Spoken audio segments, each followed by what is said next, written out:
ಎಷ್ಟು ಮಿಸ್ ಇವತ್ತು ನನ್ನ ಕಾಲೇ ಹೋಗಿರೋದು. ನಮಸ್ಕಾರ ದೋಸ್ತ. ಬೆಳಗ್ಗೆ 4 ಗಂಟೆಗೆ ಗಾಡಿ ಎತ್ತಾಕೊಂಡು ಹೊರಡಿರೋದು ಹಾಲಾಕದಿ. ಹಾಗೆ ಇನ್ನೊಂದು ಜಾಗಕ್ಕೆ ಬಂದು ನಮ್ಮ ಗಾಡಿನ ಬಿಟ್ಬಿಟ್ಟು ಇನ್ನೊಂದು ಈ ಗಾಡಿನ ಎತ್ತಾಕೊಂಡು ಹೋಗ್ಬೇಕು. ಗಾಡಿ ಎತ್ಕೊಂಬಂದು ನೋಡಿದ್ರೆ ನನಗೆ ದೊಡ್ಡ ಶಾಕು. ಇವತ್ತು ಇಡೀ ಫ್ಯಾಮಿಲಿನೇ ಬಂದ್ಬಿಟ್ಟಿದೆ ಹಾಲಾಕೋದಕ್ಕೆ.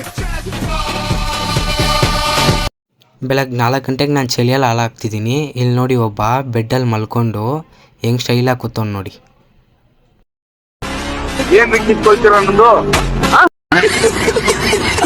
ನಮ್ಮ ಡಾಗೇಶ್ ಹತ್ರ ಮಾತಾಡ್ಕೊಂಡೇ ಬರುವಾಗ ಬ್ಯಾಟ್ರಿ ಖಾಲಿ ಆಯಿತು ಗಾಡಿಯಲ್ಲಿ. ಬ್ಯಾಟ್ರಿ ಚೇಂಜ್ ಮಾಡಿಸ್ಕೊಂಡು ತಿರ್ಗಾ ನಾವು ಹಾಲಾಕೋದಕ್ಕೆ ಹೊರಡಾಯಿತು.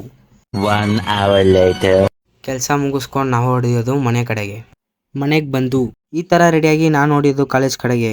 ಮೆಟ್ರೋನೇ ಬಂದಿಲ್ಲ, ಇನ್ನು ಎಲ್ಲರೂ ವೆಯ್ಟ್ ಮಾಡ್ತಿದ್ದೀವಿ. ಬೆಳಗ್ಗೆ ಫಸ್ಟ್ ಪೀರಿಯಡ್ ಕಾಣ ಇತ್ತು. ಟೆಕ್ಸ್ಟ್ ಬುಕ್ ತೊಗೊಂಬಿಲ್ಲ ಅಂತ ಹೊರಕಾಗಿ ಬಿಸಾಕ್ಬಿಟ್ರು ನಮ್ಮಿಬ್ಬರನ್ನ. ಇದ್ರೂ ಪರವಾಗಿಲ್ಲ ಅಂತ ನಾವು ಜಾಲಿಯಾಗಿ ಟೀ ಕುಡಿಯೋಕ್ಕೆ ಹೊರಟಾಯ್ತು. ಕ್ಯಾಂಟೀನಿಗೆ ಬಂದು ಕ್ಯಾಂಟೀನಲ್ಲಿ ಇಬ್ರಿಗೂ ಟೀ ಇಸ್ಕೊಂಡು ಇಬ್ಬರು ಕುಡಿದ್ಬಿಟ್ಟು ನಾವು ಹೊರಡೋದು ಕಾಲೇಜ್ ಕಡೆಗೆ. ಇಲ್ಲಿ ಬಂದ್ಬಿಟ್ಟು ಫ್ರೀ ಫೈರ್ ಆಡ್ಬಿಟ್ಟು ಸ್ವಲ್ಪ ಹೊತ್ತು. ಆಮೇಲೆ ನಮ್ಮ ದೋಸ್ತ ಸಾಗರ ಬಂದ. ಅವನ್ನ ಮಾತಾಡ್ಸ್ಬಿಟ್ಟು ಕ್ಲಾಸ್ ಮುಗೀತು, ಎಲ್ಲರೂ ಈಚೆ ಬಂದವ್ರೆ. ಇವಾಗ ನಾವು ಕ್ಲಾಸ್ಗೆ ಓಡಬೇಕು. ಕ್ಲಾಸ್ ಮುಗಿಸ್ಕೊಂಡು ನಾವು ಓಡಿದ್ದು ರೆಸ್ಲಿಂಗ್ ಕ್ಲಾಸ್ ಕಡೆಗೆ. ಇಲ್ಲಿ ಬಂದ್ಬಿಟ್ಟು ಈ ಥರ ಡ್ರೆಸ್ ಚೇಂಜ್ ಮಾಡ್ಕೊಂಡು ನಾವು ಓಡಿದ್ದು ವಾಮಪ್ಗೆ. ವೀಡಿಯೋ ಎಲ್ಲ ಎತ್ತಂಗಿಲ್ಲ ಇಲ್ಲಿ. ರೆಸ್ಲಿಂಗ್ ಕ್ಲಾಸ್ ಮುಗಿಸ್ಕೊಂಡು ಮನೆ ಕಡೆ ಹೋಗುವಾಗ ಈ ಗಾಡಿ ನನ್ನ ಜಸ್ಟ್ ಮಿಸ್ ನನ್ನ ಕ್ಲಾಲ್ಗೆ ಬಂದು ಗುದ್ದವನು.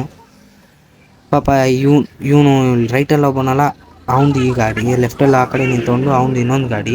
ನಾನು ಹಿಂಗೆ ಹೋಯ್ತಿದ್ದೀನಿ ಸ್ಟ್ರೈಟಾಗಿ. ಇವನು ರೈಟಲ್ಲಿರೋನು ಫೋನಲ್ಲಿ ಮಾತಾಡ್ಕೊಂಡೇ ಬಂದ. ಲೆಫ್ಟಲ್ಲಿ ಹಿಂಗೆ ಹೋಗುವಾಗ ಸಡನ್ನಾಗಿ ಇವನು ಬಂದು ಹಿಂಗೆ ಗಾಡಿ ತಿರುಗಿಸ್ತಾ ನೋಡಿ. ಆ ಗಾಡಿ ಬಂದು ಹಿಂಗೆ ಬಿದ್ದು ಸ್ಟ್ರೈಟಾಗಿ ಬಂದು ನನ್ನ ಕಾಲು ಗುದ್ದಿರೋನು. ನಾನು ಸಡನ್ನಾಗಿ ರೆಸ್ಪಾನ್ಸ್ ಮಾಡಿಬಿಟ್ಟು ಸೈಡಿಗೆ ಹೋಗ್ಬಿಟ್ಟಿದ್ದೆ.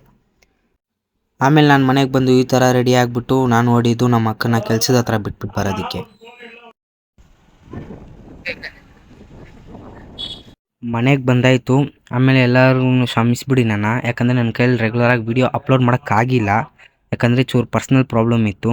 ಬಟ್ ಆದರೆ ನಾಳೆಯಿಂದ ನಾನು ಕರೆಕ್ಟಾಗಿ ವೀಡಿಯೋ ನಿಮ್ಗೆ ಡೈಲಿ ಒಂದೊಂದು ವೀಡಿಯೋ ಅಪ್ಲೋಡ್ ಮಾಡ್ತೀನಿ. ನಿಮ್ಮ ಸಪೋರ್ಟ್ ಯಾವಾಗಲೂ ನನಗಿರಲಿ. ಮತ್ತೆ ಇನ್ನೊಂದು ವೀಡಿಯೋ ಸಿಗೋಣ. ಬಾಯ್.